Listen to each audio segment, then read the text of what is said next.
بسم اللہ الرحمن الرحیم۔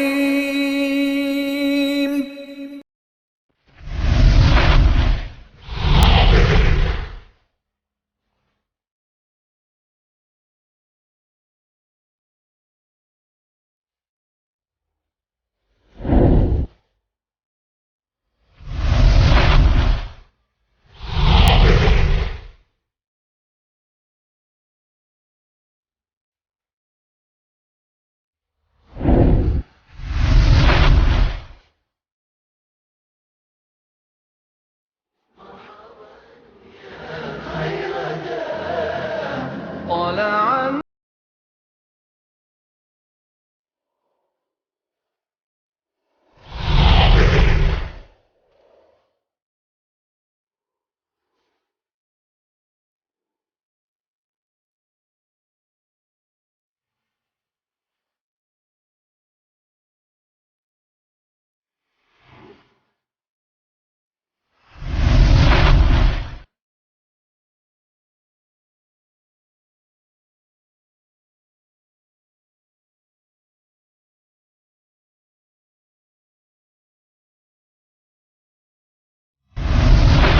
جاء نصر الله والفتح. السلام عليكم ورحمة الله وبركاته. إن الحمد لله نحمده ونستعينه ونستغفره ونعوذ بالله من شرور أنفسنا ومن سيئات أعمالنا. من يهده الله فلا مضل له ومن يضلل فلا هادي له، وأشهد أن لا إله إلا الله وحده لا شريك له، وأشهد أن محمدا عبده ورسوله. يا أيها الذين آمنوا اتقوا الله حق تقاته ولا تموتن إلا وأنتم مسلمون.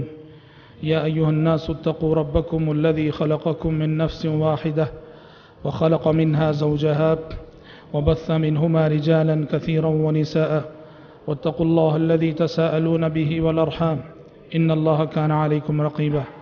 يا أيها الذين آمنوا اتقوا الله وقولوا قولا سديدا يصلح لكم أعمالكم ويغفر لكم ذنوبكم، ومن يطع الله ورسوله فقد فاز فوزا عظيما.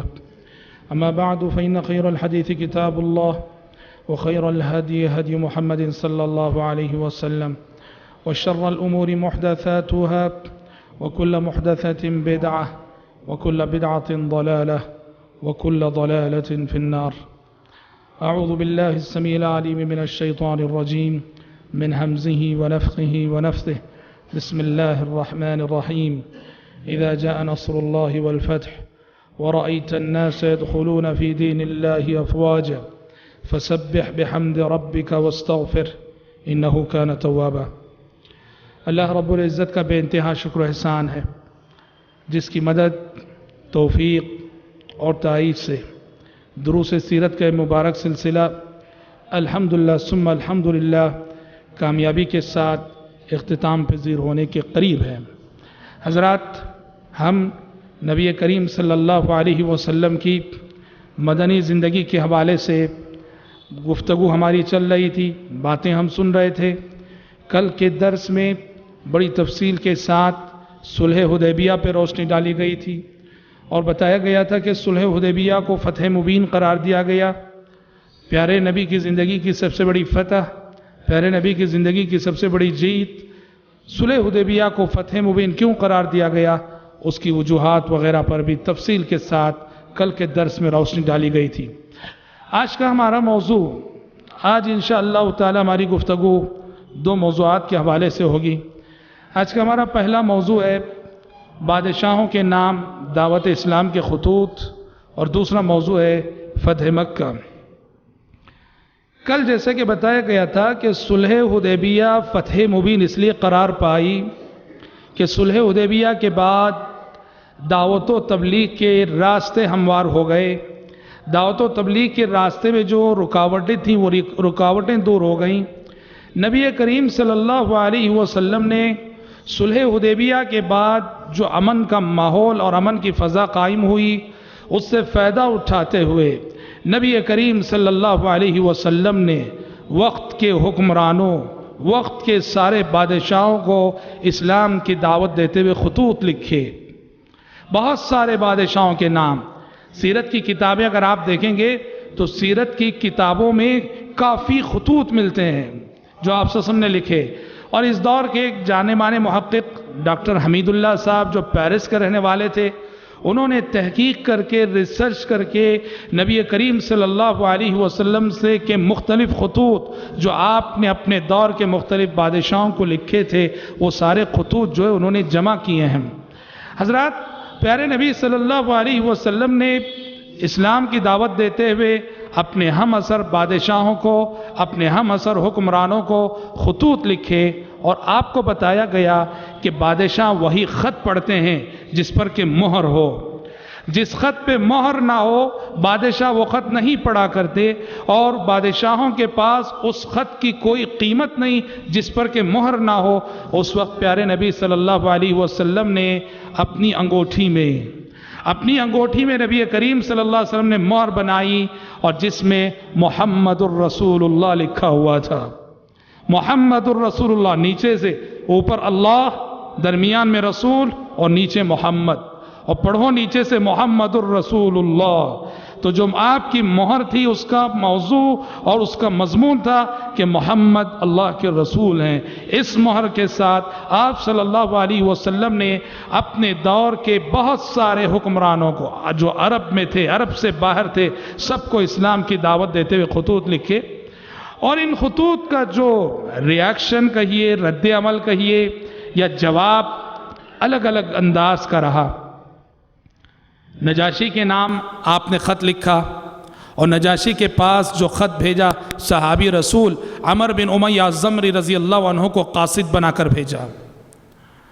اور مصر کے بادشاہ مقوقس کے پاس خط لکھا، اور ان کے پاس دحیہ حاطب بن ابی بلتہ رضی اللہ عنہ کو قاصد بنا کر بھیجا. ایران کے بادشاہ کسریٰ کے پاس خط لکھا، اور کسریٰ کے پاس عبداللہ بن حذافہ سہمی رضی اللہ عنہ کو قاصد بنا کر بھیجا. اور آخری ہرقل جو روم کا بادشاہ تھا، دحیہ کلبی رضی اللہ عنہ کو قاصد بنا کر بھیجا، اور دعوت اسلام کا خط دحیہ کلبی نے اس تک پہنچایا. رد عمل کیا تھا؟ الگ الگ. یہ جو 4 نام میں نے لیے، یہ 4 مثالیں ہیں کہ آپ صلی اللہ علیہ وسلم نے دعوت اسلام کے جو خطوط لکھے اس کا جواب آپ کو کیا ملا. 4 نمونے ہیں. پہلا نام میں نے نجاشی کا لیا، اور نجاشی یہ وہ بادشاہ ہے. ہم آپ کو بتا دیں وہ نجاشی اور ہیں جن کا تذکرہ عہد مکی میں ہم نے کیا تھا. وہ تو اسی وقت مسلمان ہو گئے تھے جعفر بن ابی طالب رضی اللہ عنہ کی تقریر سن کر، تلاوت سن کر. محققین کے قول کے مطابق یہ نجاشی جن کے نام پیارے نبی نے دعوت اسلام کا خط لکھا یہ اور ہیں. یہ نجاشی بھی اپنے سابقہ پیش رو کی طرح پیارے نبی کی دعوت جب پہنچی، آپ کا خط پڑھنے کے بعد مشرف اسلام ہو گئے، اور پیارے نبی کے پاس جواب لکھا جس میں سمع و طاعت کو قبول کرنے کا اعلان تھا. تو دیکھیے، ایک رویہ یہ تھا کہ بعض بادشاہوں نے اسلام قبول کیا. دوسرا رویہ جو ہمیں مصر کے بادشاہ مقوقس کی شکل میں نظر آتا ہے. مقوقس کو جب آپ صلی اللہ علیہ وسلم کا خط پہنچا، خط پڑھا، اس نے اسلام تو قبول نہیں کیا، پر آپ کے خط کی عزت کی. اور جو قاصد جو صحابی حاطب بن ابی بلتہ رضی اللہ عنہ خط لے کر گئے تھے ان کی عزت کی. اور عزت کرنے کے ساتھ ساتھ مقوقس نے پیارے نبی کی خدمت میں ہدیہ بھیجا، ماریہ قبطیہ اور سیرین نام کی 2 لونڈیاں، اور اسی طرح سے ایک خچر انہوں نے مصر کے بادشاہ نے پیارے نبی کی خدمت میں ہدیہ بھیجا. حسن سلوک کیا، عزت کی، احترام کیا. یہ اور بات ہے کہ اسلام قبول نہیں کیا. تیسرا نمونہ، اور یہ ہے ایران کا بادشاہ کسریٰ. سب سے زیادہ بدتمیزی ایران کے بادشاہ کسریٰ نے کی، اور اس نے نعوذ باللہ نبی کریم صلی اللہ علیہ وسلم کا خط جب پڑھا گیا، آپ کے خط کو اس نے پھاڑ ڈالا، اور جب پیارے نبی کو اطلاع ملی کہ اس نے آپ کے خط کی توہین کی اور آپ کے خط کو پھاڑا ہے، تو پیارے نبی نے دعا کی کہ جس طرح اس نے میرے خط کو پھاڑا ہے، اللہ اس کی سلطنت کو پھاڑ کے رکھ دے اور منتشر کر کے رکھ دے۔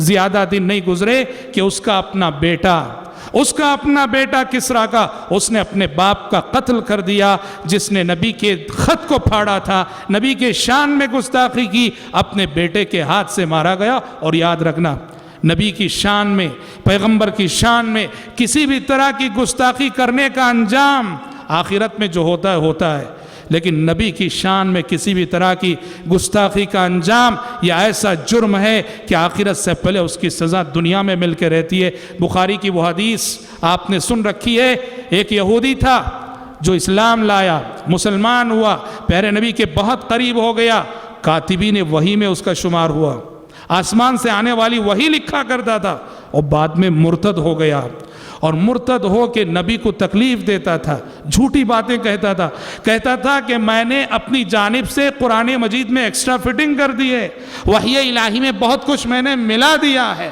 پیارے نبی بہت رنجیدہ ہوتے، بہت غمزدہ ہوتے۔ آپ جانتے ہیں کہ اس شخص کا انتقال عین جوانی میں ہو گیا، یہودیوں نے اس کو دفن کیا، شام دفن کیا، صبح دیکھا کہ اس کی لاش زمین کے اوپر پڑی ہوئی ہے۔ یہودیوں نے کہا یہ تو محمد کے ساتھیوں نے اس کو قبر سے اکھیڑ کے زمین پہ ڈالا ہے۔ دوسرے دن ذرا گہری زمین کھودی اور اس کو دفن کیا، صبح دیکھا تو پھر سے اس کی لاش زمین کے اوپر پڑی ہے۔ یہودیوں نے پھر وہی الزام دیا کہ محمد کے ساتھیوں نے ایسا کیا ہے۔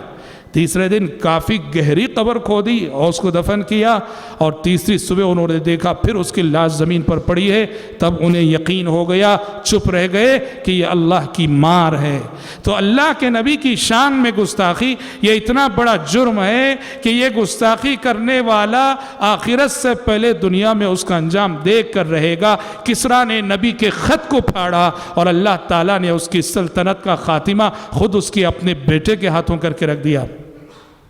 چوتھا نمونہ حضرات ہرقل کا، قیصر روم کا بادشاہ ہرقل، اور یہ اس میں ذرا تفصیل ہے، اور یہ بڑا دلچسپ واقعہ ہے جو صحیح بخاری میں بڑی تفصیل سے آیا ہوا ہے۔ ہرقل ایک ماہر نجومی تھا۔ نجومی کسے بولتے ہیں؟ ستاروں کو دیکھ کے جو مستقبل بتاتے ہیں۔ ہرقل بہت ماہر نجومی تھا۔ ہم آپ کو بتا دیں جیسے جادو ایک علم ہے، ویسے ہی علم نجوم بھی ایک علم ہے۔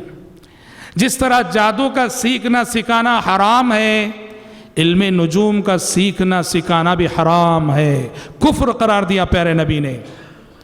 ہاں، نشیمن پیپر آتا ہے، لوگ پہلے کھول کے دیکھتے ہیں ستاروں کے کھیل، ہمارے بنگلور سے نکلتا ہے ستاروں کے کھیل۔ اس میں کیا ہوتا ہے؟ ہر ہفتے کی قسمت دی ہوئی ہوتی ستاروں کی روشنی میں۔ اگر آپ کا نام الف سے شروع ہوتا ہے تو یہ ہفتے آپ کے ساتھ ایسا ہونے والا ہے۔ اگر آپ کا نام با سے شروع ہونے والا ہے، یہ ہفتے ستارے کہہ رہے ہیں کہ آپ کے ساتھ ایسا ہونے والا۔ نعوذ باللہ، کفر قرار دیا شریعت نے۔ بہرحال ایک علم ہے، آزمائش ہے دنیا، امتحان ہے دنیا، سیکھنا سکھانا حرام ہے۔ ہرقل جو کہ کرسچن تھا، یہ ماہر نجومی تھا۔ ایک دن کیا ہوا، ہرقل کو ابھی کچھ میسج پہنچا نہیں پیارے نبی کی جانب سے۔ ایک دن صبح کے وقت دربار میں ہرقل جب آ کے بیٹھا، بہت ٹینشن میں نظر آ رہا تھا، بہت ٹینشن میں۔ سارے درباریوں نے محسوس کیا، اور سارے درباریوں نے بادشاہ سے پوچھا کہ بادشاہ سلامت، کیا بات ہے کہ آج اتنے ٹینشن میں نظر آ رہے ہیں؟ ہرقل نے کہا، لوگوں، آج کی رات میں ستارے دیکھ رہا تھا، تو ستاروں نے مجھے بتایا، ستاروں سے مجھے پتا چلا کہ ختنہ کرنے والی قوم کا بادشاہ ظاہر ہو چکا ہے، اور اس کے ہاتھوں میری حکومت اور سلطنت کا خاتمہ ہونے والا ہے، اس لیے میں بہت ٹینشن میں ہوں۔ درباریوں نے کہا کہ بادشاہ سلامت، ہمارے علم کے مطابق اس روئے زمین پر ایک ہی قوم ختنہ کرتی ہے، وہ یہودی، لہٰذا اس خطرے کو ٹالنے کی شکل یہ ہے کہ آپ کی مملکت میں جتنے یہودی ہیں، حکم دیجئے کہ سارے یہودی قتل کر دیے جائیں۔ اب ہرقل سوچ ہی رہا تھا کہ ہاں یہودیوں کا قتل عام کریں گے تاکہ جو خطرہ آنے والا ٹل جائے. آئین اسی وقت نبی کریم صلی اللہ علیہ وسلم کا خط جو دعوت اسلام کے حوالے سے تھا ہرقل تک پہنچ گیا. خط جیسے ہی پہنچا اور خط جیسے ہی پڑھا گیا، پیارے نبی نے دعوت دی ہے اسلام کی کہ اسلام قبول کر لو، مسلمان ہو جاؤ. ہرقل نے سب سے پہلا کام یہ کیا، کہا کہ لوگوں دیکھو جو قاصد خط لے کے آیا کیا وہ ختنہ کیا ہوا ہے؟ دیکھا گیا وہ مختون ہے. ہرقل سنجیدہ ہو گیا، سنجیدہ ہو گیا. اس کو سمجھ میں آ گیا کہ یہ جو خط آیا ہے سچے نبی کی جانب سے آیا. اس نے اپنے درباریوں سے کہا لوگوں تلاش کرو کوئی ایسا آدمی، ایسا شخص جو اس نبی کے بارے میں مجھے زیادہ اور تفصیلات دے سکے. ہوا یہ کہ اسی وقت ابو سفیان کا قافلہ، ابو سفیان اس وقت تک مسلمان نہیں ہوئے تھے رضی اللہ عنہ، اس وقت کافر تھے وہ اور نبی کے دشمن تھے وہ. ابو سفیان تجارت کے سلسلے میں، بزنس کے سلسلے میں شام گئے ہوئے تھے اور ہرقل کے درباریوں نے ابو سفیان اور ان کے پورے قافلے کو لے جا کر ہرقل کے دربار میں سامنے کھڑا کر دیا. ہرقل نے پورے لوگوں میں پوچھا کہ تم سب میں اس نبی سے سب سے زیادہ قریبی تعلق کون رکھتا ہے؟ لوگوں نے کہا ابو سفیان. ہرقل نے ابو سفیان کو بلایا، کہا میرے سامنے کھڑو. اور ابو سفیان کے ساتھ جو اور لوگ تھے کفار اور مشرکین، ان سے ہرقل نے کہا تم سب پیچھے کھڑو. اور ابو ہرقل بہت ہوشیار تھا، قومیں پیغمبروں کے ساتھ کیا سلوک کرتی جانتا تھا. اس نے ابو سفیان کے ساتھیوں سے کہا ابھی میں ابو سفیان سے کچھ سوالات کرتا ہوں، اگر کسی سوال کے جواب میں ابو سفیان جھوٹ بولیں تم لوگ پیچھے سے اشارہ کر دینا کہ جھوٹ بول رہے ہیں. ابو سفیان کہتے ہیں اب تو میرے سامنے سچ بولنے کے سوا کوئی راستہ نہیں رہا، کوئی چارہ نہیں رہا. اگر میں کوئی جھوٹ بولوں اور پیچھے سے میرا کوئی ساتھی اشارہ کر دے. ٹرانسلیٹر کے ذریعے گفتگو ہو رہی تھی، ترجمان کے ذریعے گفتگو ہو رہی تھی. ہرقل نے چند سوالات کیے. واللہ وہ بادشاہ تھا لیکن اس کے سوالات سے پتہ چلتا ہے کہ بہت علم رکھتا تھا. وہ سنن الہیہ کا گہرا علم رکھتا تھا، وہ اللہ کے قوانین کا گہرا علم رکھتا. اس کے سوالات، ہرقل نے اس وقت جو سوالات کیے یہ کسی بھی نبی کی نبوت کو جانچنے کا ایک پیمانہ ہے. اللہ اکبر، بڑے سچے سوالات کیا اس نے. ابو سفیان سے پوچھا کیف نسبہ فیکم، کہا کہ بتاؤ یہ جو نبی تمہارے درمیان آئے حسب و نسب کے اعتبار سے کیسے ہیں؟ ابو سفیان نے کہا هو ذو نسب فینا، کہا کہ وہ تو بڑے حسب و نسب والے ہیں، اونچے خاندان میں سے آئے. ہرقل نے پوچھا کون لوگ ان پہ ایمان لا رہے ہیں؟ معاشرے کے بڑے بڑے لوگ یا معاشرے کے کمزور لوگ؟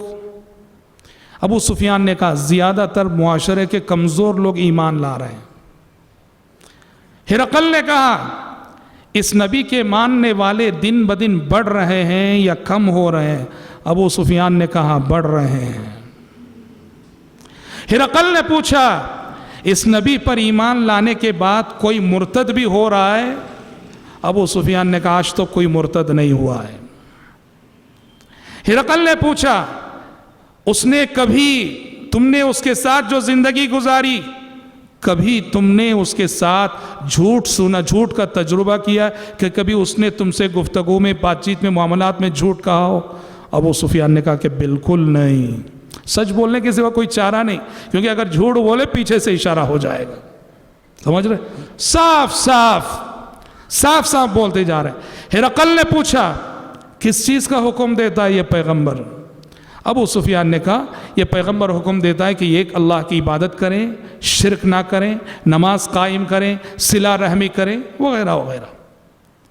بعد میں ہرقل نے ابو سفیان کو جواب دیتے ہوئے کہا، ٹرانسلیٹر کے ذریعے گفتگو ہو رہی ہے، کہ کہہ دو ابو سفیان سے کہ میں نے پوچھا کہ نسب کیسا ہے، تم نے کہا کہ بہت ہی اونچے نسب والے ہیں یہ. ابو سفیان کو بتا دو انبیاء دنیا میں ہمیشہ اونچے خاندان اور اونچے حسب و نسب والے خاندانوں ہی میں آئے ہیں. میں نے تم سے پوچھا کہ سوسائٹی کے کمزور لوگ اس کی پیروی کر رہے ہیں یا مالدار لوگ؟ تم نے کہا کہ کمزور لوگ، کہا کہ اللہ کا قانون ہمیشہ سے یہی رہا ہے، اس دنیا میں جب بھی انبیاء اور رسول آئیں سب سے پہلے انبیاء اور رسول کی دعوت کو قبول کرنے والے سوسائٹی اور سماج کے کمزور اور غریب ہی رہا کیے ہیں۔ میں نے پوچھا کہ ان میں سے کوئی اسلام میں داخل ہونے کے بعد مرتد ہو رہا ہے، واپس جا رہا ہے؟ تم نے کہا کہ نہیں۔ ابو سفیان کذالک الایمان اذا خالطت بشاشتہ القلوب، ایمان کی حلاوت، ایمان کی مٹھاس، ایمان کی چاشنی ایسی ہی ہوتی ہے کہ جب وہ ایک مرتبہ دل میں داخل ہو جاتی ہے تو دنیا کی کوئی طاقت اس ایمان کی چاشنی کو پھر دل سے نکال نہیں سکتی۔ پھر کہا ابو سفیان میں نے پوچھا کہ تم نے کبھی معاملات میں اس نبی کی زبانی جھوٹ کا تجربہ کیا ہے؟ تم نے کہا کہ کبھی نہیں۔ جو شخص دنیاوی معاملات میں کبھی جھوٹ نہ بولتا ہو، اللہ کے معاملے میں کیوں جھوٹ بولے گا؟ ساری گفتگو کو، سارے باتوں کا جواب دینے کے بعد ہرقل نے کہا کہ ان کان ما تقولہ حقا فسیملک موضع قدمی ہاتین۔ کہا کہ ابو سفیان ابھی تم نے اس نبی کے بارے میں جو باتیں کہی ہیں اگر وہ باتیں سچی ہوں تو پھر وہ دن دور نہیں کہ وہ پیغمبر اس جگہ کا بھی مالک ہوگا جس جگہ کے میں اس وقت کھڑا ہوا ہوں۔ اس کے بعد حکم دیا گیا، وہ دربار سے نکال دیے گئے۔ ابو سفیان کہتے ہیں ہم دربار سے باہر آئے اور باہر آ کے حیران رہ گئے۔ ہم نے کہا کہ محمد صلی اللہ علیہ وسلم کا معاملہ کتنا بڑھ چکا ہے کہ روم کا بادشاہ ہرقل بھی آپ سے ڈرنے لگا ہے۔ اور ہرقل کے دل میں بات آ چکی تھی کہ آپ سچے نبی ہیں، سچے رسول ہیں۔ اس نے شاید قبول کرنا بھی چاہا، ماننا بھی چاہا۔ اس نے اپنے دربار کے سارے دریچے دروازے بند کروا دیے، سارے دروازے بند کروا دیے۔ بند کروانے کے بعد اپنے درباریوں سے، اپنے مذہبی رہنماؤں سے، اپنے مذہبی عالموں سے ان کی رائے جاننی چاہیے۔ وہ چاہ رہا تھا کہ سب کے ساتھ اسلام قبول کریں گے، لیکن جیسے ہی ہرقل نے اپنا میلان ظاہر کیا، رجحان ظاہر کیا نبی کریم صلی اللہ علیہ وسلم کی طرف، پورے دربار میں ایک ہنگامہ مچ گیا، ایک ہنگامہ مچ گیا۔ سارے پوپ، سارے پادری ہرقل کے خلاف ایک بغاوت پر امڑ آئے۔ تو اس نے دیکھا کہ میری کرسی خطرے میں ہے، حکومت خطرے میں ہے، کرسی بچانے کے لیے حق کو قبول کرنے سے باز رہ گیا۔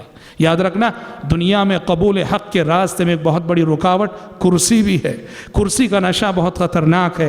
کرسی، عہدہ، منصب، یہ قبول حق کے راستے میں بہت بڑی رکاوٹ ہے۔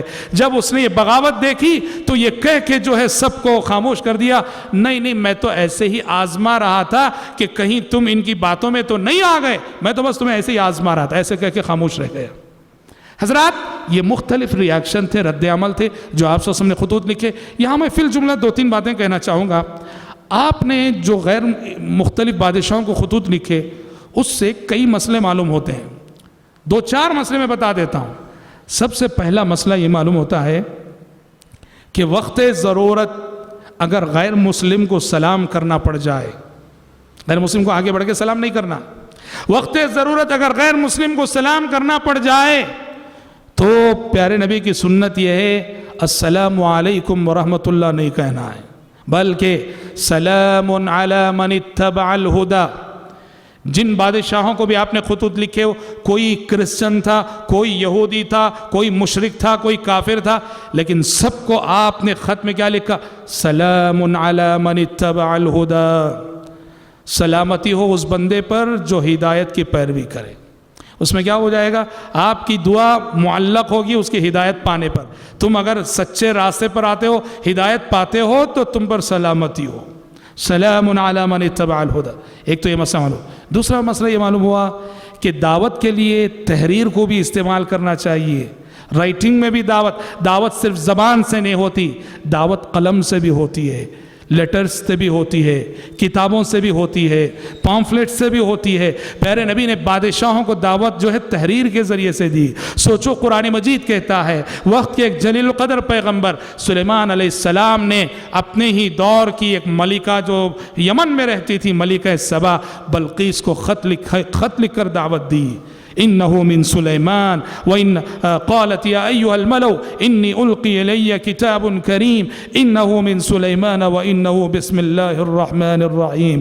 ہدہد نے سلیمان علیہ السلام کا وہ خط جس میں اسلام کی دعوت دی تھی ملکہ سبا کو، وہ خط جو ہے پہنچایا تھا. اور الحمدللہ ہمارے ملک ہندوستان میں آزادی کے بعد ایسی شخصیتیں گزری ہیں. صوفی نذیر احمد کاشمیری بہت بڑے اہل حدیث عالم تھے. نام میں صوفی کا مطلب وہ صوفی نہیں تھے، سمجھ رہے ہیں، مضبوط سلفی عالم تھے. صوفی نذیر احمد کاشمیری بہت بڑے سلفی عالم. اسی طرح کشمیر کے بامبئی کے جو ہے مولانا عبدالصمد شرف الدین، یہ وہ بزرگ ہیں رحمۃ اللہ علیہ مجمعین جن کے بارے میں آتا ہے کہ انہوں نے اپنے دور کے حکمرانوں کو، جواہر لال نہرو کو، فلاں کو باقاعدہ خطوط لکھ کر اسلام کی دعوت دی انہوں نے. تو رائٹنگ میں تحریر بھی دعوت کا ایک بہت بڑا ذریعہ ہے، یہ بھی معلوم ہے. اور حضرات تیسرا مسئلہ یہ معلوم ہوتا ہے کہ دعوت و تبلیغ کے میدان میں غیر مسلم کو قرآن دیا جا سکتا ہے. کیسے معلوم ہو رہا ہے یہ مسئلہ؟ کہاں سے معلوم ہو رہا ہے؟ یہ جو لیٹرز آپ نے لکھے، کئی آپ لکھ رہے ہیں لیٹرز ان بادشاہوں کو جو غیر مسلم ہیں، کرسچن ہیں، یہودی ہیں، کافر ہیں، اور ان لیٹرز کے اندر آپ نے باقاعدہ قرآنی آیات لکھیں. قُلْ يَا أَهْلَ الْكِتَابِ تَعَالَوْا إِلَىٰ كَلِمَةٍ سَوَاءٍ بَيْنَنَا وَبَيْنَكُمْ أَلَّا نَعْبُدَ إِلَّا اللَّهَ وَلَا نُشْرِكَ بِهِ شَيْئًا وَلَا يَتَّخِذَ بَعْضُنَا بَعْضًا أَرْبَابًا مِّن دُونِ اللَّهِ. اس سے اہل علم نے استدلال کیا ایک آیت کی حرمت بھی ویسے ہی جیسے قرآن کی حرمت. جب غیر مسلم کے لکھے ہوئے لیٹر میں، خط میں آپ قرآن کی آیت لکھ رہے، اس سے پتہ چلا کہ غیر مسلم کو قرآن دیا جا سکتا. مگر یاد رہے کہ اس غیر مسلم کو دیا جائے جس کے بارے میں یقین ہو وہ بے حرمتی نہیں کرے گا. اگر کوئی غیر مسلم ایسا ہے، قرائن بتا رہے ہیں، علامات سے پتہ چل رہا ہے یہ قرآن پڑھے گا نہیں، یہ توہین کرے گا، تو ایسے غیر مسلم کو قرآن نہیں دینا چاہیے. محدثین نے باب باندھا ہے، باب النہی عن ان یسافر بالمصحف الى ارض العدو. قرآن مجید کو لے کر دشمن کی سرزمین میں سفر نہ کیا جائے. محدثین نے باب باندھا، کیوں؟ توہین نہ کرے. تو لہٰذا آپ دیکھ لیجئے اچھی طرح سے کہ غیر مسلم جس کو آپ دے رہے ہیں اس کی گفتگو سے اور اس کے سراپا سے آپ کو یوں لگے یہ توہین نہیں کرے گا، بے حرمتی نہیں کرے گا، ایسے غیر مسلم کو بالکل قرآن مجید دیا جا سکتا ہے. چوتھا مسئلہ یہ معلوم ہوتا ہے جو آپ سے سامنے لیٹرز لکھے دعوت دی اس میں کہ جب غیر مسلم سے بات ہوتی ہے، کسی کو تبلیغ کرنا ہو، صاف دعوت دینا چاہیے، اسلام قبول کر لو. صاف کہنا چاہیے اسلام قبول کر لو. آپ نے ہر خط میں آپ کا جملہ کیا تھا؟ ہر بادشاہ کو اسلم تسلم، اسلام قبول کر لو سلامتی مل جائے گی، اسلام قبول کر لو امن مل جائے گا. صاف. میں کیوں کہہ رہا ہوں یہ بات؟ ہمارے پاس داعی ایسے ہیں جن کے دعوت کا انداز ایسا ہے، وہ غیر مسلم کو اسلام کی طرف بلاتے نہیں ہیں، وہ بس اسلام کا تعارف کراتے ہیں، انٹروڈکشن کراتے ہیں. اسلام یہ ہے، اسلام یہ ہے، اسلام یہ ہے، اسلام یہ کہتا ہے، اسلام یہ کہتا ہے، اسلام کی یہ تعلیمات ہیں. آپ جب تک یہ نہیں بولیں گے آپ آ جائیے، یہ بہت ضروری ہے، یہ بہت ضروری ہے. جیسے مثال دی جاتی ہے، آپ کے پڑوس میں شادی ہے، آپ کا پڑوسی آتا ہے کہتا ہے میرے گھر شادی ہے، فلاں تاریخ کو ہے، فلاں شادی محل میں ہے، فلاں گلی میں ہے، لڑکا فلاں جگہ کا ہے، فلاں. مگر آپ کو بلاتا نہیں، آؤ نہیں بولتا. جائیں گے آپ؟ بالکل نہیں جائیں گے آپ. کیوں؟ اس نے صرف تعارف کروایا، خبر دی ہے، بلایا نہیں اس نے، آؤ نہیں کہا. آؤ کہے بغیر اگر آپ کا ضمیر گوارا نہیں کرے گا کہ آپ جائیں. ویسے ہی غیر مسلم کو اسلام کا تعارف کرانے کے ساتھ صاف الفاظ میں کہنا چاہیے سلامتی چاہتے ہو، جنت چاہتے ہو، آخرت کی کامیابی چاہتے ہو تو تمہیں اسلام قبول کرنا پڑے گا. اسلم تسلم. سارے بادشاہوں سے آپ سسم کا خود. یہ میرا لیے 2-4 مسئلے تھے جو بادشاہوں کے نام جو خطوط آپ سسم نے لکھے، اس حوالے سے میں نے عرض کیے ہیں، اور اگر تفصیل میں جائیں تو اور باتیں اس میں ہو سکتی ہیں. حضرات دوسرا موضوع آج کا ہمارا فتح مکہ. حضرات فتح مکہ جیسا کہ آپ جانتے ہیں عہد نبوت کا ایک بہت بڑا واقعہ، وہ مکہ جہاں سے نبی کریم صلی اللہ علیہ وسلم ایک وقت بڑی بے بسی کے عالم میں نکالے گئے تھے، بے کسی کے عالم میں نکالے گئے تھے۔ اللہ اکبر، اللہ تعالیٰ نے آپ کو صرف و صرف 8 سال کی مدت میں اسی شہر مکہ میں فاتحانہ شان سے داخلہ نصیب فرمایا، فاتحانہ شان سے داخلہ نصیب فرمایا۔ فتح مکہ کی تفصیلات کچھ ایسی ہیں کہ فتح مکہ کا آغاز کیسے ہوا۔ کل جیسے ہم نے صلح حدیبیہ کے حوالے سے ایک بات بتائی تھی، صلح حدیبیہ میں ایک شرط یہ طے پائی تھی کہ جو قبیلہ مسلمانوں کا دوست بننا چاہے بن سکتا ہے، اور جو قبیلہ مشرکین مکہ کا دوست بننا چاہے بن سکتا ہے۔ اس شرط کے مطابق ایک قبیلہ تھا بنو خزاعہ، وہ مسلمانوں کی دوستی اس نے اپنا لی، اور ایک قبیلہ تھا بنو بکر، وہ مشرکین مکہ کی دوستی اس نے اپنا لی۔ اس کو عربی زبان میں حلف کہتے ہیں، حلیف بن گیا۔ ہوا یہ کہ ایک مرتبہ بنو بکر نے بنو خزاعہ پہ حملہ کر دیا۔ بنو بکر جو مشرکین مکہ کا دوست قبیلہ ہے، اس نے بنو خزاعہ پہ حملہ کر دیا، اور بنو خزاعہ کی دوستی مسلمانوں کے ساتھ تھی، اور اس طرح مشرکین مکہ نے صلح حدیبیہ کی شرائط کو توڑ دیا۔ اس لیے کہ صلح حدیبیہ میں یہ طے تھا کہ 10 سال جنگ نہیں کریں گے، نہ مسلمان ان پہ حملہ کریں گے نہ وہ مسلمانوں پہ حملہ کریں گے۔ بنو بکر نے بنو خزاعہ پہ جیسے حملہ کیا، یہ صلح ٹوٹ گئی۔ اب پیارے نبی نے دیکھا وقت آ چکا ہے، مشرکین مکہ نے غداری کی ہے، عہد شکنی کی ہے، ان سے بدلہ لینا چاہیے۔ ادھر مشرکین مکہ نے وہ صلح توڑ تو دی، عہد شکنی کر دی، نادم ہو گئے، پشیمان ہو گئے۔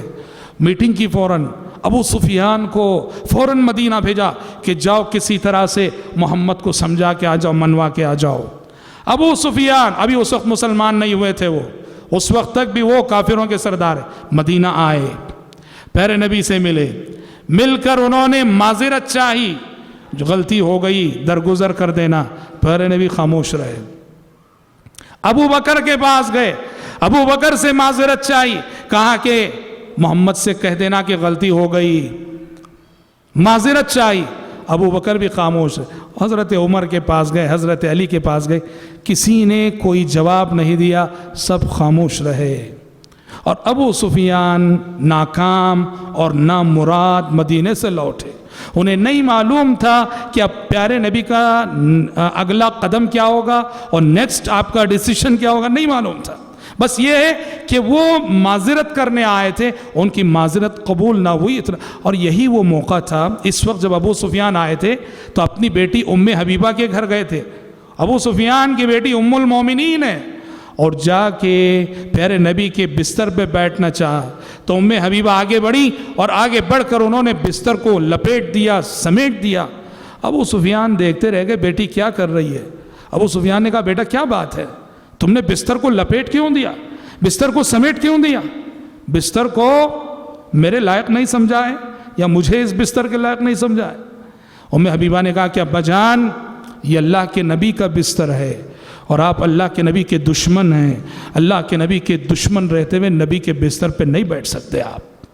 ابو سفیان نے کہا لقد اصابکی بعدی شر یا بنتی، ہاں اگر اردو زبان میں بولیں بہت بدل گئی ہو بیٹی، بہت بدل گئی ہو، اتنا کہہ کے خاموش رہ گئے۔ قرآن مجید نے کہا لا تجد قوما یؤمنون باللہ والیوم الآخر یوادون من حاد اللہ ورسولہ ولو كانوا آباءهم او ابناءهم او اخوانهم او عشیرتهم اولئک کتب فی قلوبهم الایمان، کہ جو ایمان والے ہیں وہ اللہ اور اس کے رسول کے دشمنوں سے کبھی محبت نہیں کرتے، بھلے سے وہ ان کا باپ کیوں نہ ہو، بیٹا کیوں نہ ہو، رشتہ دار کیوں نہ ہو، خاندان والا کیوں نہ ہو۔ اولئک کتب فی قلوبہم الایمان، اللہ نے ان کے دلوں میں ایمان راسخ کر دیا۔ حضرات اب پیارے نبی خفیہ طور پر مکے پر حملہ کرنے کی تیاری کر رہے ہیں۔ مکے میں تیاری ہو رہی ہے، مدینے میں تیاری ہو رہی ہے کہ مکے پہ حملہ کرنا ہے، اور ایسے حملہ کرنا ہے رازداری کے ساتھ کہ مشرکین کو خبر نہ ہونے پائے۔ صحابہ تیاری کر رہے ہیں، سارے مدینے میں مکے پہ حملے کی تیاری ہو رہی ہے۔ ہوا یہ کہ عین اس تیاری کے موقع پر صحابی رسول حاطب بن ابی بلتہ رضی اللہ عنہ نے مشرکین کے نام یہ خط لکھ دیا جس میں یہ خبر دے رہے تھے کہ نبی کریم صلی اللہ علیہ وسلم پر نبی کریم صلی اللہ علیہ وسلم فوج لے کے آ رہے ہیں تم پر حملہ کرنے کے لیے، ہوشیار ہو جاؤ۔ یہ خط انہوں نے ایک عورت کے حوالے کیا اور اسے مکہ روانہ کر دیا۔ رازداری کا موقع ہے، رازداری سے تیاری ہو رہی ہے، اور یہاں حاطب بن ابی بلتہ رضی اللہ عنہ سے یہ حرکت ہو گئی۔ آسمان سے وحی آ گئی، وحی الہی نے پیارے نبی کو بتا دیا۔ پیارے نبی نے فوراً علی، زبیر، مقداد بن اسود رضی اللہ عنہم اجمعین تینوں صحابہ کو بلا کے کہا ابھی جاؤ، فوراً جاؤ، روضہ خاخ نامی مقام پہ ایک عورت جا رہی ہو، اس کو پکڑو، اور اس عورت کے پاس ایک لیٹر ہے، اس کو نکال کے لاؤ۔ علی رضی اللہ عنہ کہتے ہیں ہم تینوں دوڑے گئے، اور جیسے پیارے نبی نے فرمایا روضہ خاخ نامی مقام پہ ایک عورت جا رہی تھی، ہم نے پکڑا، اس کو پوچھا کہ خط کہاں ہے، نکالو۔ اس نے کہا کہ نہیں ہے میرے پاس کوئی خط، بالکل نہیں ہے۔ حضرت علی نے دھمکی دی، کہا کہ سلامتی چاہتی ہو تم خود نکال کے دے دو ورنہ ہم پوری جو ہے تلاشی لیں گے۔ اس نے دیکھا کہ بچنے کا کوئی راستہ نہیں، اپنی چوٹی کے بالوں میں چھپا رکھا تھا اس نے خط کو، وہاں سے نکال کے دیا۔ تینوں صحابہ خط لے کر آئے، پیارے نبی نے خط پڑھا، کیا ہے مضمون؟ حاطب بن ابی بلتہ کی جانب سے مشرکین مکہ کے نام کہ نبی کریم صلی اللہ علیہ وسلم تم پر حملہ کرنے والے ہیں، ہوشیار۔ پیارے نبی نے حاطب کو بلایا رضی اللہ عنہ وارضہ، بلا کے کہا کہ حاطب کیا بات ہے، کیا بات ہے؟ یہاں غور کرنے کی بات ہے، اگر آج کی اصطلاح میں اگر ہم کہیں تو حضرت حاطب رضی اللہ عنہ سے جو حرکت ہوئی، جنگی راز افشا ہو رہا تھا، جنگی راز افشا کر رہے تھے وہ۔ اور آج کوئی بھی ملک، کوئی بھی عدالت، کوئی بھی قانون اس کو بہت بڑا جرم سمجھتی ہے، لیکن قربان جائیے محمد عربی صلی اللہ علیہ وسلم کی قیادت، آپ کی کمانڈنگ، آپ کی عمارت۔ پیارے نبی نے کہا حاطب کیا بات ہے؟ حاطب رضی اللہ عنہ نے کہا اے اللہ کے نبی سچ کہتا ہوں، نہ میں مرتد ہوا ہوں نہ میں منافق ہوا ہوں، اے اللہ کے نبی سچ سچ بتاتا ہوں یہ حرکت میں مجھ سے کیوں ہو گئی؟ کہا کہ دیکھیے مکے میں ہم حملہ کرنے والے ہیں، مکے میں میرے بچے ہیں، میرے رشتہ دار ہیں، وہاں انہیں کوئی بچانے والا نہیں ہے، ہمارے جو دوسرے ساتھی ہیں صحابہ ہیں ان کے رشتہ دار ہیں تو ان کو بچانے والے بھی ہیں وہاں، لیکن میرے بچوں کو وہاں کوئی بچانے والا نہیں ہے۔ میں نے چاہا کہ یہ اطلاع دے کر مکے والوں پہ ایک احسان کر دوں تاکہ وہ اس احسان کے بدلے جب ہم حملہ کریں میرے رشتہ داروں کو، میرے بچوں کی حفاظت کر لیں۔ اللہ کے نبی بس یہی ریزن تھا۔ عمر بن خطاب رضی اللہ عنہ آئے، آگے کہا دعنی اضرب عنق هذا المنافق، اے اللہ کے نبی اجازت دیجئے میں اس منافق کی گردن مار دوں گا۔ پیارے نبی صلی اللہ علیہ وسلم نے عمر بن خطاب رضی اللہ عنہ کو نصیحت کرتے ہوئے کہا کہ عمر تم حاطب کی گردن مارنا چاہتے ہو؟ کہا کہ تمہیں نہیں معلوم کہ حاطب کا شمار میرے بدری صحابہ میں ہوتا ہے، اور میرے بدری صحابہ سے بدر کی فتح کے بعد اللہ نے آسمان سے جھانک کے کہا تھا کہ اے میرے نبی کے بدری ساتھیو، آج کے بعد باقی زندگی میں جو کرنا ہے کر گزرو، میں نے تمہارے حق میں بخشش لکھ دی ہے، جنت لکھ دی ہے۔ حضرات نہ غصہ کیا آپ نے، نہ ڈانٹا آپ نے، پیارے نبی نے ان کا عذر سنا۔ کسی بھی کام، ایک تو معلوم ہوا پہلی بات انسان بشر ہے، انسان سے غلطی ہو جاتی ہے، اور ہو سکتا ہے کہ بڑوں سے کبھی کبھی بڑی غلطی ہو جائے، ہو سکتا ہے، بشر ہے۔ لیکن یاد رکھو پیارے نبی نے بہت بڑا سبق دیا۔ کیا سبق؟ کسی بھی انسان سے غلطی ہو جائے تو اس کی سابقہ خوبیوں کو سامنے رکھ کر اس غلطی کے ساتھ معاملہ کرو۔ آج جس نے آپ کے حق میں غلطی کی ہے کل اس نے آپ پر احسان کیا ہوگا، اس کے احسانات کو یاد رکھو۔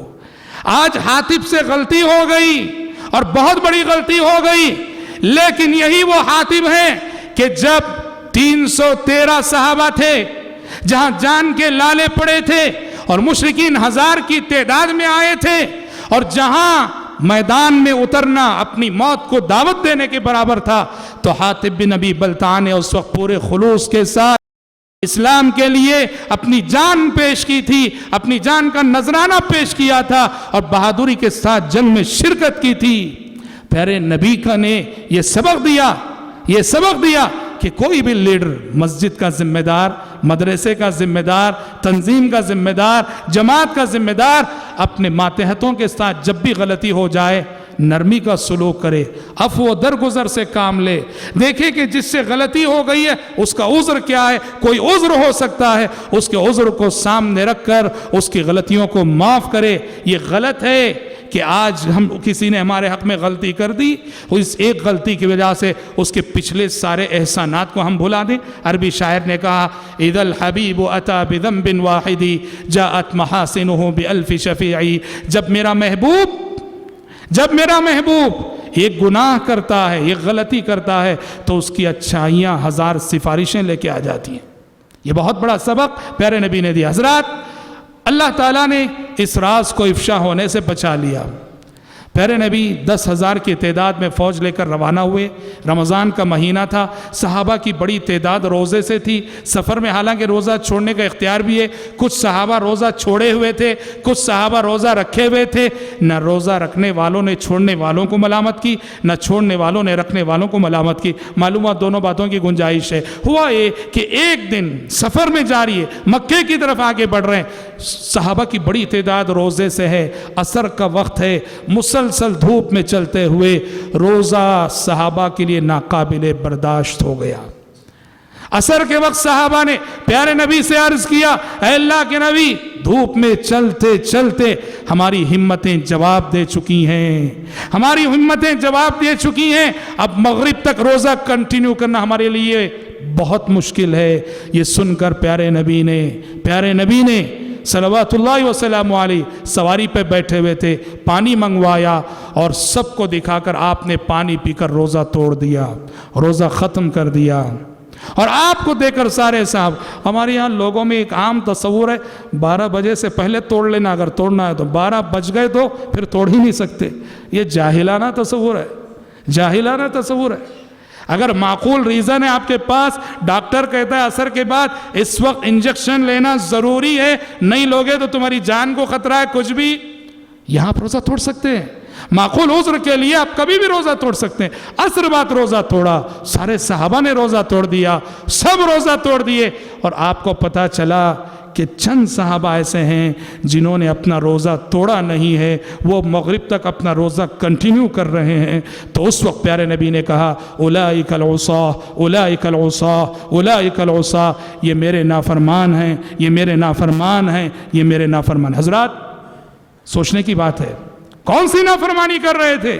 کوئی غلط کام کر رہے تھے؟ وہ تو روزہ کنٹینیو کر رہے تھے، لیکن جہاں محمد عربی صلی اللہ علیہ وسلم روزہ توڑ دیں، کسے کیا حق پہنچتا ہے کہ وہ اپنا روزہ جاری رکھے؟ اسی لیے یاد رکھنا، عبادت کے کاموں میں، اطاعت کے کاموں میں، بندگی کے کاموں میں، نیکی کے کاموں میں اس حد پہ رک جاؤ جس حد پہ محمد عربی صلی اللہ علیہ وسلم رک گئے۔ محمد عربی صلی اللہ علیہ وسلم کی بتائی ہوئی حد سے آگے بڑھنے کی کوشش نہ کرو، کیونکہ نہ آپ، نہ ہم، نہ قیامت تک آنے والا کوئی ولی، کوئی بزرگ محمد صلی اللہ علیہ وسلم سے بڑھ کر نہ اللہ سے ڈر سکتا ہے، نہ اللہ کی عبادت کر سکتا ہے۔ تو پتہ چلا کہ جہاں محمد عربی صلی اللہ علیہ وسلم اپنا روزہ ختم کر دیں، کسی کو کیا حق پہنچتا ہے کہ وہ اپنا روزہ جاری رکھے؟ حضرات، پیارے نبی 10,000 کی تعداد میں صحابہ کی فوج کو لے کر مکے کے سمت آگے بڑھتے رہے۔ مکے والوں کو اس وقت خبر ہوئی جب پیارے نبی بہت مکے کے قریب پہنچ چکے تھے، وہ کچھ نہیں کر سکتے تھے۔ 10,000 کی تعداد میں فوج آئی ہے، کچھ نہیں کر سکتے تھے، اور پیارے نبی بلا مقابلہ فاتحانہ شان سے مکے میں داخل ہوئے۔ کوئی اپوزیشن نہیں ہے، اور جن کو اپوزیشن بننا تھا اللہ نے ان کے دلوں میں رعب ڈال دیا، اور سب اپنے گھروں میں دبے بیٹھے ہیں۔ اللہ اکبر، پیارے نبی فاتحانہ شان سے مکے میں داخل ہوئے۔ اور یاد رکھنا، انسانی تاریخ بتاتی ہے، دنیا کا کوئی بھی بادشاہ، دنیا کا کوئی بھی حکمران، وہ ماضی ہی میں نہیں، آج بھی امریکہ نے جن جن بستیوں پہ، جن جن شہروں پہ حملہ کیا دیکھ لو، جب بھی دنیا کا کوئی بادشاہ یا دنیا کا کوئی ملک کسی دوسرے ملک کو فتح کرتا ہے، کیا کرتا ہے وہ؟ قرآن کے الفاظ میں ان الملوک اذا دخلوا قرية افسدوها وجعلوا اعزة اهلها اذلة وكذلك يفعلون، کہ جب بادشاہ کسی بستی میں فاتحانہ شان سے داخل ہوتے ہیں، خوب فساد مچاتے ہیں، خوب فتنہ کرتے ہیں، خوب خون خرابہ کرتے ہیں، انسانی خون کو پانی کی طرح سے بہاتے ہیں، اور اس ملک کے اس بستی کی جو عزت والی ہستیاں ہیں ان کو ذلیل سے ذلیل تر کر کے چھوڑتے ہیں۔ دنیا کی ہر فتح ایسے ہی، دنیا کی ہر فتح ایسے ہی، دنیا کا ہر ملک اور ہر حکمران جب کسی ملک کو فتح کرتا ہے، خون خرابہ کیے بغیر فتح نہیں ہوتی، انسانی خون کی ندیاں بہائے بغیر کوئی فتح نہیں ہوتی، ماؤں کو بیوہ کیے بغیر کوئی فتح نہیں ہوتی، بچوں کو یتیم کیے بغیر کوئی فتح نہیں ہوتی، اور عزت والوں کو ذلیل کیے بغیر کوئی فتح نہیں ہوتی۔ پوری انسانی تاریخ میں یہ اکیلی فتح ہے محمد عربی صلی اللہ علیہ وسلم کی، ایک مثالی فتح۔ غور کرو ایک بادشاہ کی فتح میں اور ایک پیغمبر کی فتح میں کتنا زمین آسمان کا فرق ہوتا ہے۔ بادشاہ ملک میں داخل ہوتا ہے اتراتے ہوئے، تکبر کرتے ہوئے، غرور کے ساتھ داخل ہوتا ہے، اور محمد عربی صلی اللہ علیہ وسلم داخل ہو رہے تھے عاجزی انکساری کا۔ یہ عالم ابن اسحاق کی روایت ہے کہ پیارے نبی اپنی سواری پہ بیٹھے ہوئے تھے، اِنَّا فَتَحْنَا لَكَ فَتْحًا مُبِينًا پڑے ہوئے اور اپنا سر جھکائے ہوئے عاجزی سے، اور اتنا سر جھکا تھا کہ آپ کی داڑھی کے بال آپ کی سواری اور آپ کی اونٹنی کی پیٹھ سے لگ رہے تھے۔ اس عاجزی کے ساتھ آپ صلی اللہ علیہ وسلم داخل ہوئے، اور سبحان اللہ، لوگ جب داخل ہوتے ہیں، حکمران داخل ہونے کے بعد خون خرابہ کرتے ہیں، لیکن پیارے نبی نے کیا کیا؟ مکے میں داخل ہو رہے ہیں، ایک صحابی نے اعلان کیا الیوم یوم الملحمہ، ایک صحابی نے اعلان کر دیا آج تو خون خرابے کا دن ہے، آج ہم خون بہا کر رہیں گے کافروں کا۔ پیارے نبی نے ان کی صحابی کا جواب دیتے ہوئے کہا الیوم یوم المرحمہ، کہا کہ آج خون خرابے کا دن نہیں، آج رحم و کرم کا دن ہے، آج خون کی ندیاں نہیں بہیں گی، آج رحم و کرم کی بارشیں ہوں گی۔ اور حضرات مکے میں داخل ہونے کے بعد پیارے نبی نے امن عام کا اعلان کر دیا۔ آپ نے کہا کہ لوگوں جو اپنے گھر میں بیٹھا رہے، اپنے گھر کا دروازہ بند کر لے، اسے امن ہے، جو خانہ کعبہ میں داخل ہو جائے اسے امن ہے۔ اور حضرات بادشاہ کیا کرتے ہیں؟ کسی بھی ملک میں داخل ہوتے وہاں کے عزت والے شہریوں کو ذلیل کرتے ہیں۔ پیارے نبی نے عزت والے شہریوں کو اور عزت دیتے ہوئے کہا کہ جو ابو سفیان کے گھر میں داخل ہو جائے اسے بھی امن ہے۔ اللہ اکبر، غور کرو کتنی بڑی بات ہے۔ ایک طرف آپ یہ فرما رہے ہیں جو خانہ کعبہ میں داخل ہو جائے اسے امن ہے، اور ایک طرف آپ یہ فرما رہے ہیں جو ابو سفیان کے گھر میں داخل ہو جائے اسے۔ کون ابو سفیان؟ جو پوری مکی تاریخ سے لے کر آج تک صف اول کے دشمن تھے، صف اول کے دشمن تھے، پیارے نبی کے خون کے پیاسے تھے۔ پیارے نبی نے کتنا بڑا اعزاز عطا کیا۔ ابو سفیان خود رضی اللہ عنہ وارضا اتنا متاثر ہوئے آپ کے اس کریمانہ سلوک سے، آپ کے اس کریمانہ اخلاق سے، انہیں احساس ہوا کہ میں نے نبی کو کتنا ستایا اور آپ میری کتنی عزت کر رہے ہیں۔ ابو سفیان رضی اللہ عنہ اس دن مشرف و اسلام ہو گئے، اس دن مشرف و اسلام ہو گئے۔ اور حضرات پیارے نبی فاتحانہ شان سے مسجد حرام تک پہنچے، خانہ کعبہ تک پہنچے، سارے کافر، سارے مشرک آپ کے سامنے لا کے کھڑا کیے گئے، سارے کافر آپ کے سامنے کھڑے ہیں اور رحم و کرم کی بھیک مانگ رہے ہیں نبی سے۔ کون ہیں یہ سامنے کھڑے ہونے والے؟ یہ وہ لوگ ہیں جو مکے کی 13 سالہ زندگی میں نبی اور نبی کے صحابہ کے خون کے پیاسے رہے، ان کی نیندیں حرام کی انہوں نے، پیارے نبی کو ستانے میں کوئی کسر نہیں چھوڑی انہوں نے، پیارے نبی کو تکلیف دینے میں کوئی کسر نہیں چھوڑی انہوں نے۔ ان کھڑے رہنے والوں میں آپ کو گالی دینے والا بھی تھا، ان کھڑے رہنے والوں میں آپ پر اون کی اوجڑی ڈالنے والے بھی تھے، ان کھڑے رہنے والوں میں آپ پر لعنتیں کرنے والے بھی تھے۔ اللہ اکبر۔ پیارے نبی نے ان سب سے پوچھا کیا سمجھتے ہو آج میں تمہارے ساتھ کیا معاملہ کرنے والا ہوں؟ سب نے ایک زبان ہو کے جواب دیا خیرن نرجو، خیرن نرجو، آپ سے تو ہمیں خیر ہی کی امید ہے۔ اللہ اکبر۔ اخلاق اس کو کہتے ہیں، اور انہی اخلاق سے پیارے نبی نے دنیا کو فتح کیا۔ دشمن بھی آپ سے خیر کی امید رکھ رہا ہے. جس دشمن نے آپ کو ستایا ہے اور بہت ستایا ہے، جب وہ آپ کی چنگل میں گرفتار ہو رہا ہے تو خود کو محفوظ سمجھ رہا ہے اور کہہ رہا ہے کہ اے محمد، آپ کے چنگل میں گرفتار ہو کر میں خود کو محفوظ اور مامون سمجھ رہا ہوں. خیر نرجو. اور پیارے نبی نے ان کی امیدوں پہ پانی نہیں پھیرا. آپ نے جس طرح یوسف علیہ السلام نے اپنے قصوروار بھائیوں کو معاف کیا، وہی جملہ آپ نے دہرایا، لا تثریب علیکم اليوم اذهبوا فانتم الطلقاء. لوگو جاؤ، آج کوئی گرفت نہیں تم پر، کوئی پکڑ نہیں، کوئی ملامت نہیں، کوئی زبردست نہیں. آج تم سب آزاد ہو، آج تم سب آزاد ہو. اس کریمانہ سلوک سے سارا مکہ مسلمان ہو گئے. لیکن یاد رہے، اس امن کے موقع پر پیارے نبی نے چند شخصیتوں کو مستثنا کیا. ہاں یاد رہے، چند شخصیتوں کو مستثنا کیا اور کہا یہ 8 10 14 لوگوں کی چند لوگوں کی فہرست تھی. پیارے نبی نے ان کے بارے میں کہا یہ جہاں بھی نظر آئیں ان کا قتل کرو. کون ہیں یہ لیڈر قسم کے لوگ، سرغنہ.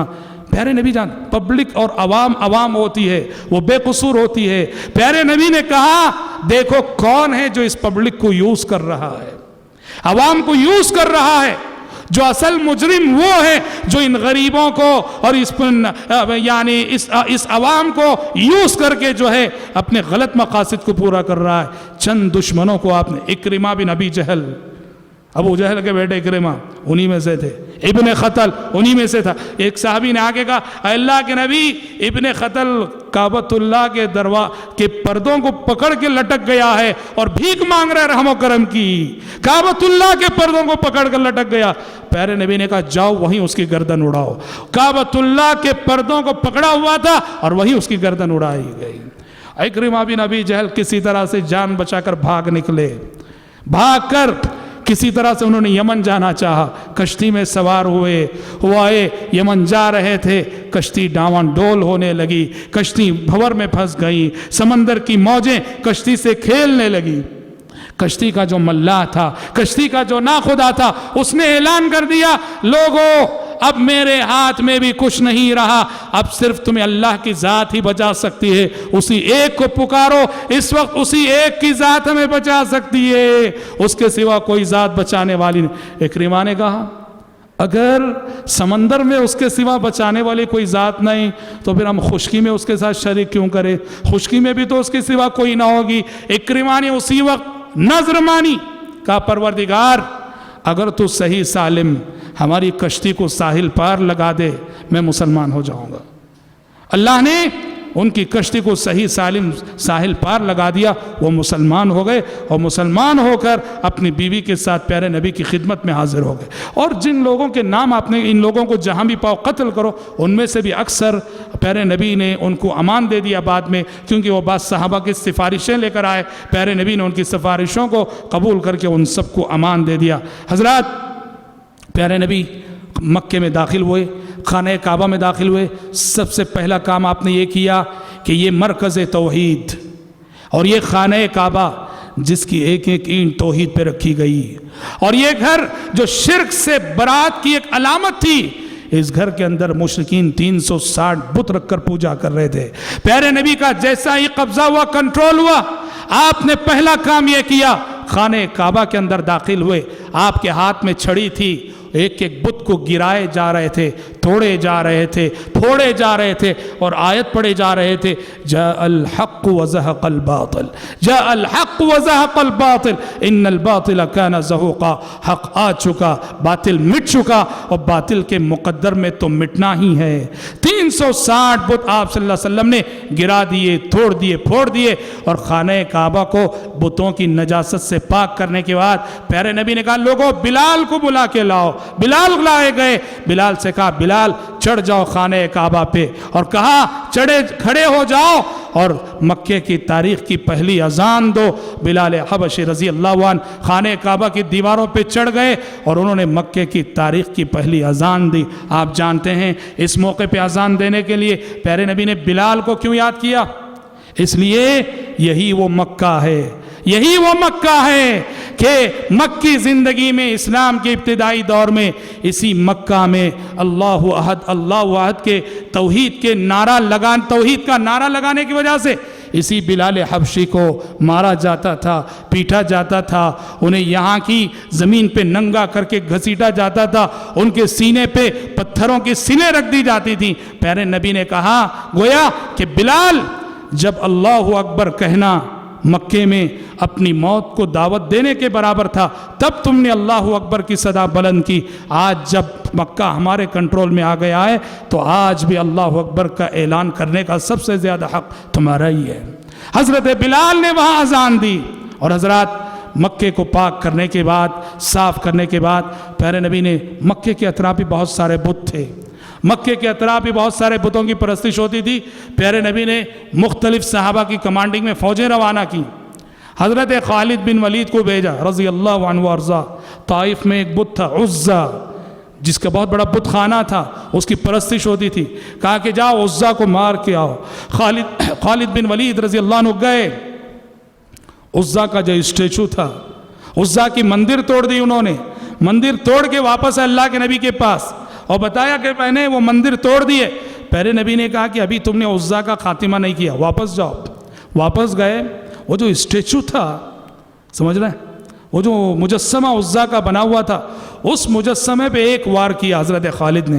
وار کرنے کے ساتھ ہی اس مجسمے سے ایک عورت نما وجود نکلا، لمبے لمبے بالوں والی، جو چلاتی ہوئی اپنے سر پہ مٹی ڈالتی ہوئی بھاگ رہی تھی۔ خالد بن ولید آگے بڑھے اور آگے بڑھ کے اس پہ بھی وار کیا۔ جب وہ لوٹ کر آئے، پیارے نبی کو قصہ سنایا۔ پیارے نبی نے کہا خالد سمجھ میں آیا، اصل میں عزا وہی عورت تھی۔ کون ہے؟ جن تھا، جن، شیطان، جنیہ تھی وہ اصل میں کیا تھا، وہ جو اسٹیچو تھا نا، اس اسٹیچو سے کفار کو ایک آواز آتی تھی، وہ سمجھ گئے کہ یہ خدا ہے، وہ آواز شیطان کی آواز ہے، جن کی آواز ہے۔ جب اس مجسمے پہ حملہ ہوا، وہ شیطان نکلا اور خالد بن ولید نے آگے بڑھ کے اس شیطان پہ وار کیا۔ تو پیارے نبی نے کہا حقیقت میں عزا وہ اسٹیچو نہیں، یہ ہے دیکھو حضرات، مزاروں کا معاملہ بھی ایسا ہی، کرشموں کے نام پہ، کرامتوں کے نام پہ لوگ جا کے اپنا ایمان اور عقیدہ لٹاتے ہیں۔ وہ کرشمے نہیں، کرامتیں نہیں، جنات و شیاطین کا کھیل ہوتا ہے مزاروں اور مندروں میں۔ یہی سب کھیل ہوتا ہے جس کو نادان اپنی کم علمی اور لا علمی اور بے علمی کی وجہ سے کرامت سمجھ بیٹھتے ہیں، اور کیا کیا سمجھ بیٹھتے ہیں۔ حضرات مکہ فتح ہونے کے بعد اللہ اکبر، یوں کہیے کہ سارا جزیرہ عرب، بازو جو طائف تھا، طائف میں 2 قبیلے رہتے تھے، حوازن اور ثقیف۔ فتح مکہ کے فوراً بعد آپ نے وہاں بھی حملہ کیا، اور وہاں بھی حملہ کر کے حوازن کو بھی، ثقیف کے لوگوں کو بھی شکست دی۔ وہ لوگ پہلے تو جنگ میں شکست کھائے، بعد میں دونوں قبیلے مشرف و اسلام ہو کر پیارے نبی کی خدمت میں آ گئے۔ جیسے ہی مکہ اور اطراف مکہ کے لوگ مسلمان ہوئے، سارا جزیرہ عرب اسلام میں داخل ہوئے، کیونکہ عرب کے لوگ منتظر تھے۔ یہ جو لڑائی چل رہی ہے مدینے والوں میں، محمد صلی اللہ علیہ وسلم میں اور مشرکین مکہ میں، دیکھنا ہے کہ یہ اونٹ کس کروٹ بیٹھتا ہے۔ جب سن 8 ہجری میں مکے پر مسلمانوں کا قبضہ ہو گیا، مکے پہ مسلمانوں کا کنٹرول ہو گیا، سارا جزیرہ عرب، عرب کے سارے قبیلے جو منتظر تھے، دیکھ رہے تھے، سب نے ایمان لا لیا، اسلام قبول کر لیے۔ اسی لیے 8 ہجری میں مکہ فتح ہوا، سن 9 ہجری اس کو سیرت کی کتابوں میں عام الوفود کہا جاتا ہے۔ عام الوفود، وہ سال جس سال عرب کے سارے قبیلے اپنے وفد نبی کی خدمت میں بھیج کر قبول اسلام کا اعلان کر رہے تھے اور آپ کے ہاتھ پہ قبول اسلام کی بیعت کر رہے تھے، اور الحمدللہ فتح مکہ کے بعد ہی وہ منظر دیکھنے میں آیا، اذا جاء نصر اللہ والفتح ورأیت الناس يدخلون في دین اللہ افواجا فسبح بحمد ربک واستغفر انہ کان توابا۔ اے پیغمبر، جب اللہ کی مدد آ جائے، فتح و کامرانی آ جائے، لوگوں کو دیکھیں آپ اسلام میں فوج در فوج داخل ہو رہے ہیں، تو شکر گزاری میں اللہ کی تسبیح اور اللہ کی پاکی بیان کیجئے، اور ساتھ ساتھ استغفار کیجئے، استغفار کیجئے، انہ کان توابا، وہ بہت توبہ قبول کرنے والا ہے۔ حضرات اس صورت میں صاف اشارہ تھا کہ لوگوں کے فوج در فوج اسلام میں داخل ہونے کے بعد اور جزیرہ عرب کے اسلام کے زیر سایہ آنے کے بعد جس مقصد اور جس مشن کے لیے پیارے نبی دنیا میں بھیجے گئے تھے، اب وہ مشن تقریباً مکمل ہو چکا ہے، وہ مقصد اب تقریباً پورا ہو چکا ہے، اور پورا ہونے کا مطلب یہ ہے کہ نبی سے دنیا کی واپسی کا وقت بھی قریب آ چکا ہے، دنیا سے نبی کا سفر آخرت بھی قریب آ چکا ہے۔ صاف طور پر سورۃ النصر میں اشارہ دے دیا گیا، اور بعد کی جو زندگی ہے، فتح مکہ کے بعد کی زندگی، عام الوفود کے بعد کی زندگی، وہ یوں کہیے آپ صلی اللہ علیہ وسلم سفر آخرت کی تیاری میں آپ نے گزاری۔ یہ تیاریاں آپ نے کیسے کی اور کیا کیا کی، انشاءاللہ اس موضوع پر کل ہم روشنی ڈالیں گے انشاءاللہ، جو ہمارے اس مبارک سلسلے کی آخری کڑی، آخری محاضرہ اور آخری لیکچر ہوگا، جس میں ہم نبی کریم صلی اللہ علیہ وسلم کے حج اور آپ صلی اللہ علیہ وسلم کی وفات سے متعلق تفصیل سے روشنی ڈالیں گے۔ آج اسی پر اکتفا کرتے ہوئے دعا کرتے ہیں کہ رب العالمین ہم سب کو، آپ سب کو اس بات کی توفیق عطا فرمائے کہ ہم اپنی عملی زندگیوں کو سیرت رسول کے سانچے میں ڈھال سکے۔ اللہم آمین، وآخر دعوانا ان الحمد للہ رب العالمین۔